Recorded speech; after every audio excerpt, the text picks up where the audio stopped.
and welcome to Anime Audio Commentary. Today I'll be commenting over Cowboy Bebop Episode 13, Jupiter Jazz Part 2. If you'd like to watch along, start watching now.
Alright, so last we left off in Jupiter Jazz Part 1,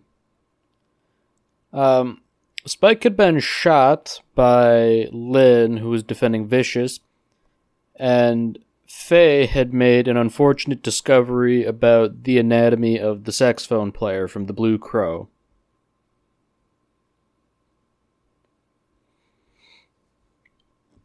And I guess we're getting a nice recap scene here anyways. I was just doing it from memory.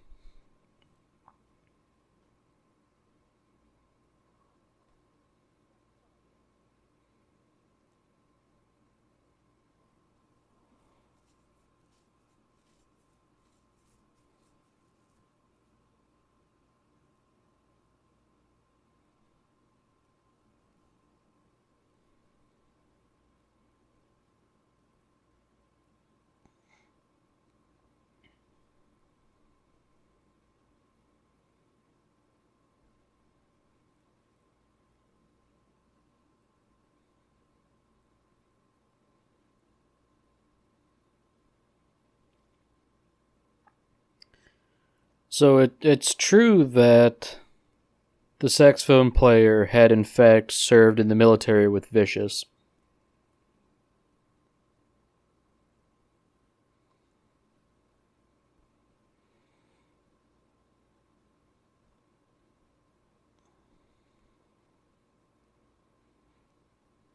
He mentioned it was on Titan, which I believe is one of the moons of Jupiter. And based on this imagery, it seems like a truly inhospitable desert moon sort of place. Given what I know about actual astronomy, I'm pretty sure Titan is pretty darn inhospitable as it is.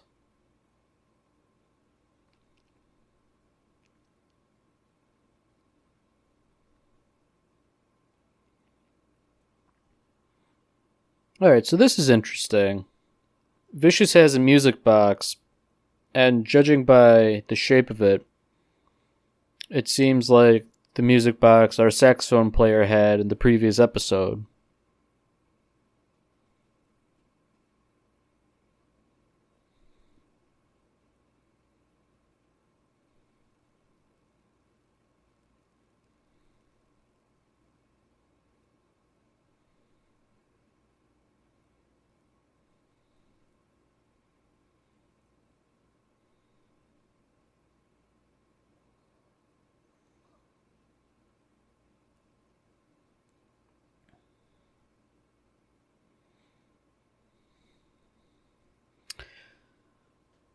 So in spite of his cold, and for want of a better term, vicious demeanor, It seems like Vicious might not truly be as entirely bad as he presents himself, considering he just saved someone from being stung by a scorpion.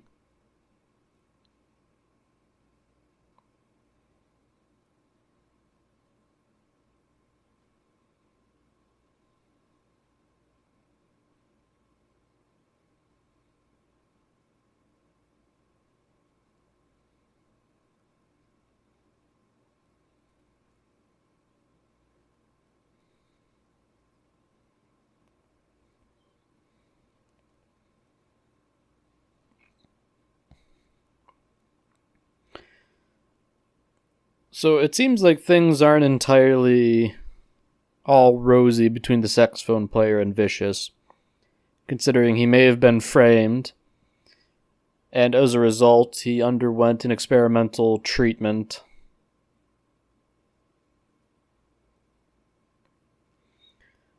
The plot continues to thicken.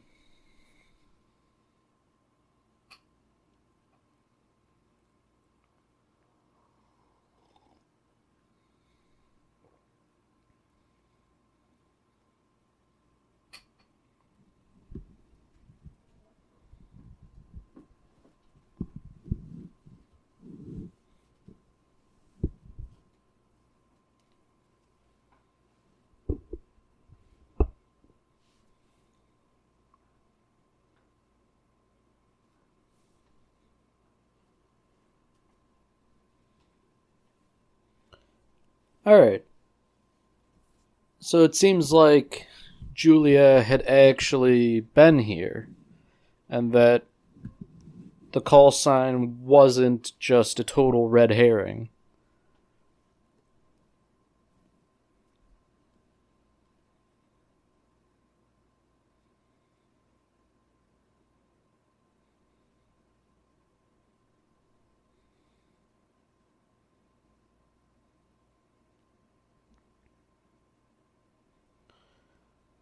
So it seems like Spike, Vicious, and Julia are all talking about truth and lies and watching life through a dream. They're all sort of interconnected here in a way that's not totally apparent thus far.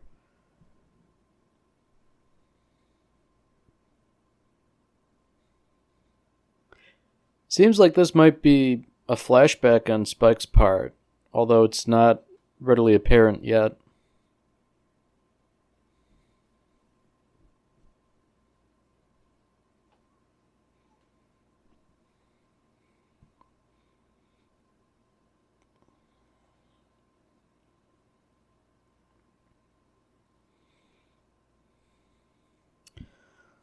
So Spike lived, and there's a crow sitting on his chest. I guess sort of waiting around in case he did end up dying. Crows being scavengers.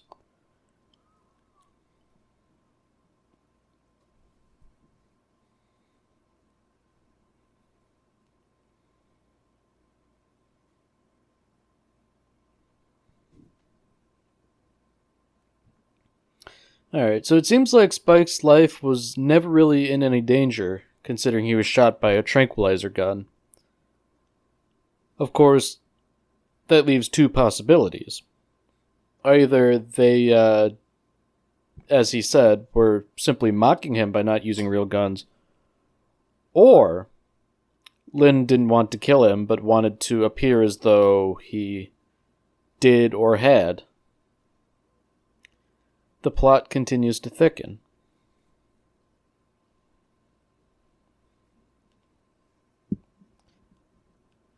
Alright, so this is the same guy as getting beaten up twice in a row.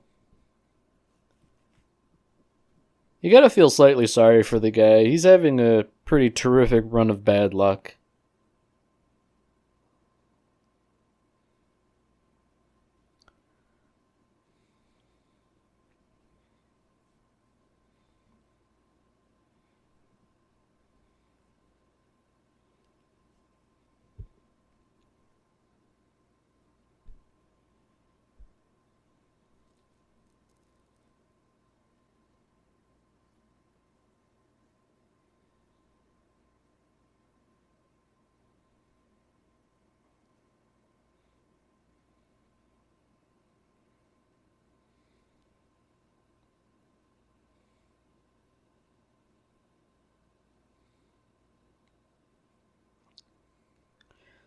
So Jet finds Faye restrained in Gren's apartment. And notably, the first thing Jet does is show concern for Faye, rather than saying, hey, where the hell is all the money you stole?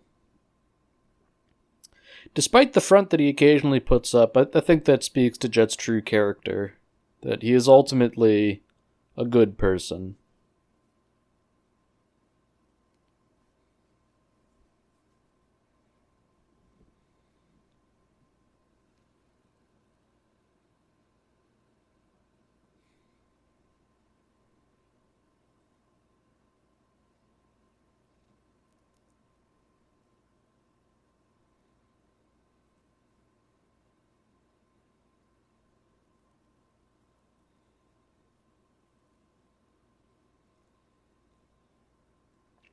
So even though Jet was the one who said, Spike, don't bother coming back here, he's quick to offer Spike the chance to return to the Bebop, which, again, I think is pretty notable.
So this screen grab, the show that will become a genre unto itself. That's a very, well, I would say it's a presumptive phrase, but with the benefit of hindsight, I'd say that it was more or less spot on. Cowboy Bebop, in my mind, does almost seem like a genre unto itself. With a nice mix of noir meets sci-fi. You don't see it a lot, and you don't see it well done a lot. Not in the same way as Cowboy Bebop. So, here we have a meeting between Lynn Vicious and presumably Gren. And they have they're trading the red eye for money, so it would seem. Oh, that's interesting. Vicious doesn't seem to know that he was in fact dealing with Gren.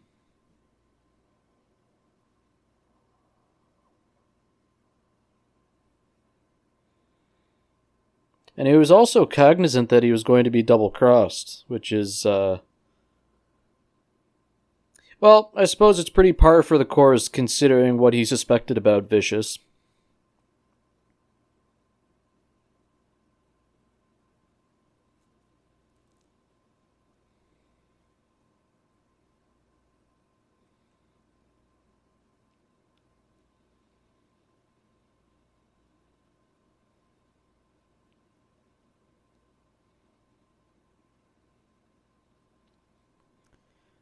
So the plot continues to thicken. It seems like Gren knew Julia when she had visited Jupiter.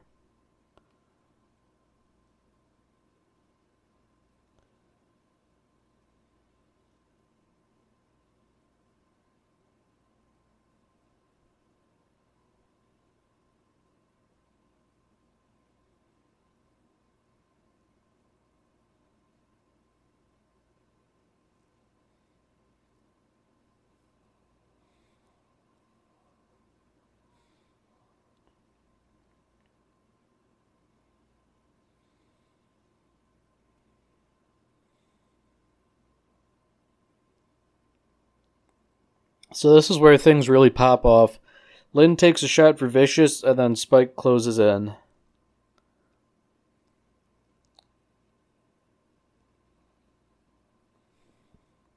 And Vicious just kind of shows how nihilistic he is. And presumably he's going to abandon Lynn to bleed out.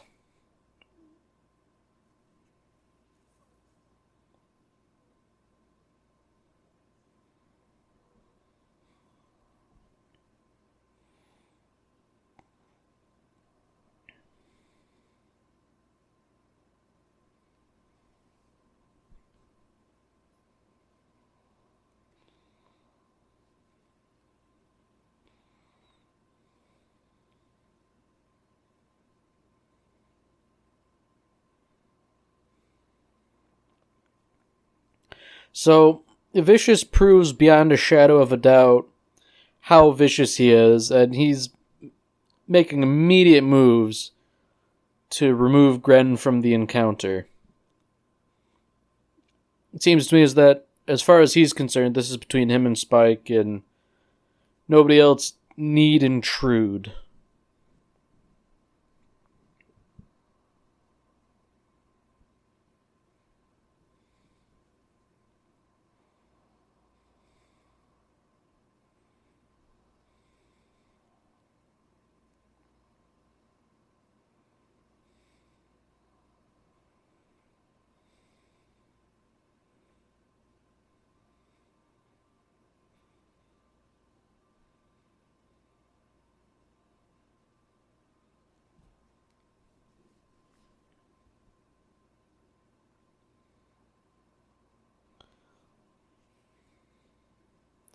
So it seems like through subterfuge or some other means, Gren managed to get the upper hand on Vicious by booby trapping his ship.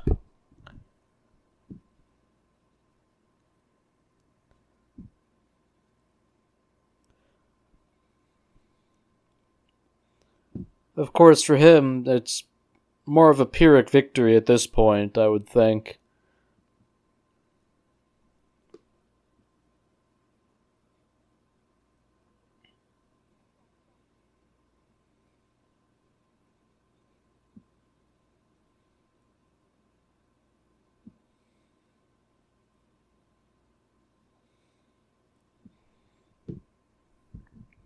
I'd imagine after a crash landing in an aircraft like that, his internal organs are probably smushed like, I don't know, overripe tomatoes.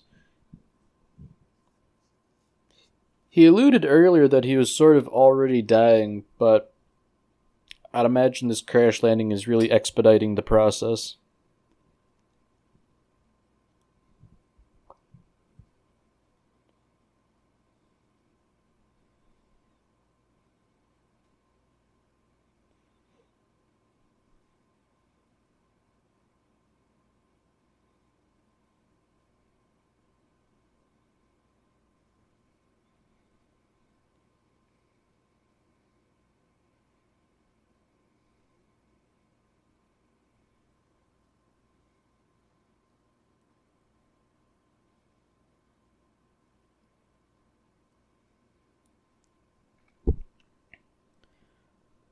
So even in his dying moments, Gren appears to be amiable, and he's giving Spike at least a little bit of information on Julia. Even if he's not precisely answering Spike's questions.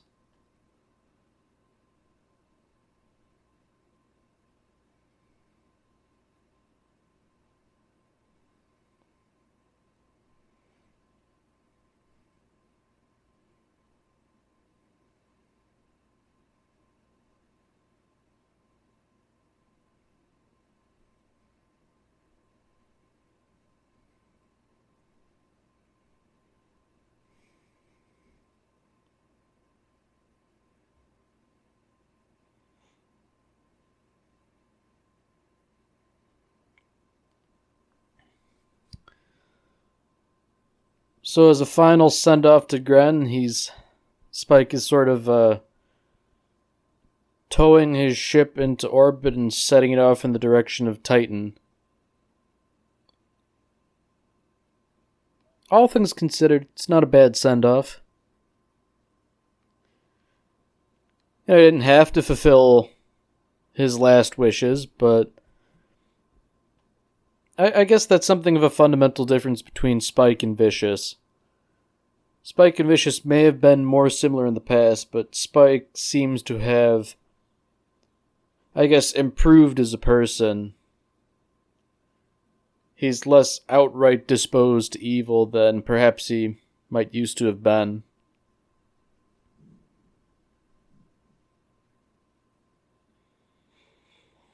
Ultimately, his place on the Bebop is still there for him.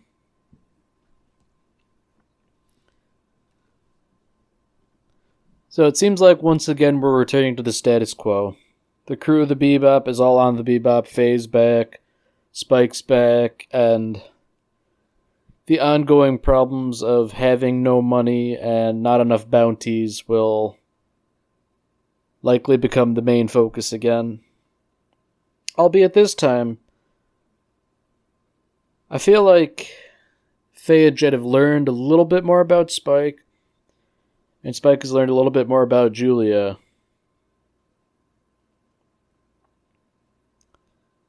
And here's an interesting callback to the Wise Man. So another shooting star fell again.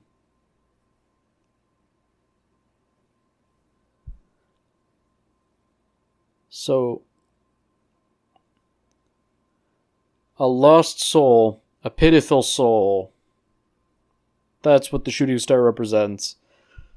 So I'd say that's there's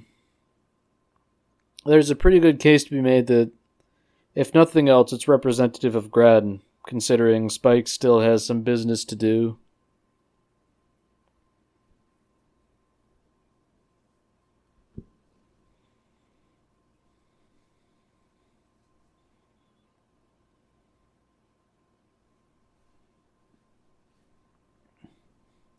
So, in defiance of the usual Cowboy Bebop tradition, where the end credits are played over the real folk blues, we have a different piece of music here and a more, I guess, cinematic ending, shall we say, where it's like this continuous scroll showing outer space and asteroid fields and all that, as opposed to the other still images we normally get. I guess in a way it's momentous considering the events of Jupiter Jazz Part 1 and Part 2. You know, a lot of things happened. Spike confronted Vicious, came out, I guess, no more worse for wear, and learned something about Julia in the process. So I guess it would make sense that they would shake things up a little bit for this episode.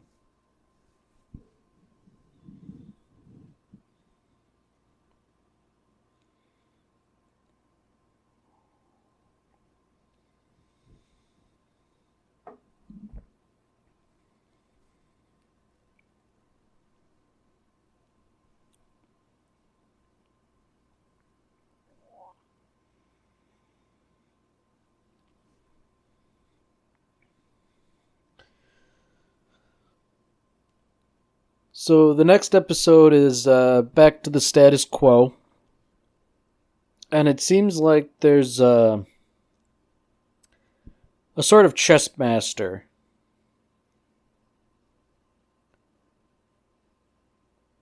Alright.